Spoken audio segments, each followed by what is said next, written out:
அனைவருக்கும் வணக்கம். சற்றுமுன் வெளியான முக்கிய அறிவிப்படி குடும்ப அட்டைதாரர்கள் அனைவரும் கவனத்தில் கொள்ளக்கூடிய மிக மிக முக்கியமான அறிவிப்புகள் வெளியாகியுள்ளன. இதுல என்னென்ன அறிவிப்புகள் வெளியாகியுள்ளன என்பதை பற்றி விரிவாக நம்ம வீடியோல பார்க்க போறோம்.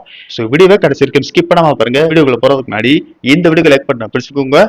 இப்பதான் இந்த சேனலுக்கு இந்த மாதிரி வரீங்கன்னா சப்ஸ்கிரைப் பண்ண பிடிச்சுக்கோங்க. அப்படியே பக்கத்துல இருக்கக்கூடிய பெல் ஐக்கான் பிடிச்சுக்கோங்க. வாங்க வீடியோக்குள்ள போகலாம். தமிழகத்தில் பொது விநியோக திட்டத்தின் கீழ் 34,000க்கும் மேற்பட்ட ரேஷன் கடைகள் செயல்பட்டு வருகின்றன. சுமார் 2.28 கோடி குடும்ப அட்டைகள் மூலம் 7 கோடிக்கும் அதிகமான மக்கள் மாதந்தோறும் அரிசி, சர்க்கரை, பருப்பு உள்ளிட்ட அத்தியாவசிய பொருட்களை பெற்று வருகின்றனர்.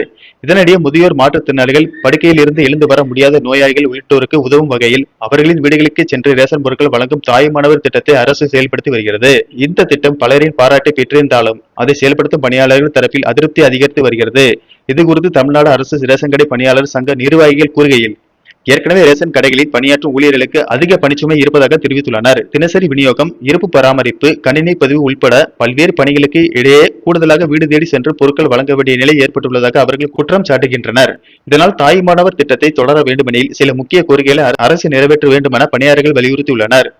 குறிப்பாக இந்த திட்டத்திற்காக தனி ஊழியர்களை நியமிக்க வேண்டும், கூடுதல் கைரேகை பதிவு கருவிகள் வழங்க வேண்டும், பெண் பணியாளர்கள், கர்ப்பிணிகள், மாற்றுத்திறனாளிகள் மற்றும் வயது முதிர்ந்த ஊழியர்களுக்கு இந்த பணிகளில் இருந்து விலக்கு அளிக்க வேண்டும் என்பன உள்ளிட்ட கோரிக்கைகளும் முன்வைக்கப்பட்டுள்ளன. மேலும் நுகர்பொருள் வாணிப கழக கடைகளில் இருந்து ரேஷன் கடைகளுக்கு பொருட்கள் கொண்டு செல்லப்படும் நடைமுறையை முழுமையாக கண்காணிப்பு கேமராக்கள் அமைக்க வேண்டும் என்றும் அவர்கள் கோரிக்கை விடுத்துள்ளனர். தேர்தல் வாக்குறுதியில் அறிவிக்கப்பட்ட பாக்கெட் முறையிலான விநியோகத்தை நடைமுறைப்படுத்த வேண்டும் என்பதும் அவர்களின் முக்கிய கோரிக்கைகளில் ஒன்றாகும். மாநிலம் முழுவதும் ஒரே மாதிரியான வேலை நேரம் நிர்ணயிக்கப்பட வேண்டும் என்றும் சங்கம் வலியுறுத்தியுள்ளது.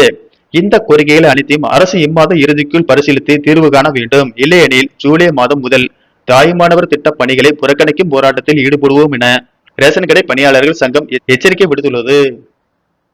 நன்றி, வணக்கம்.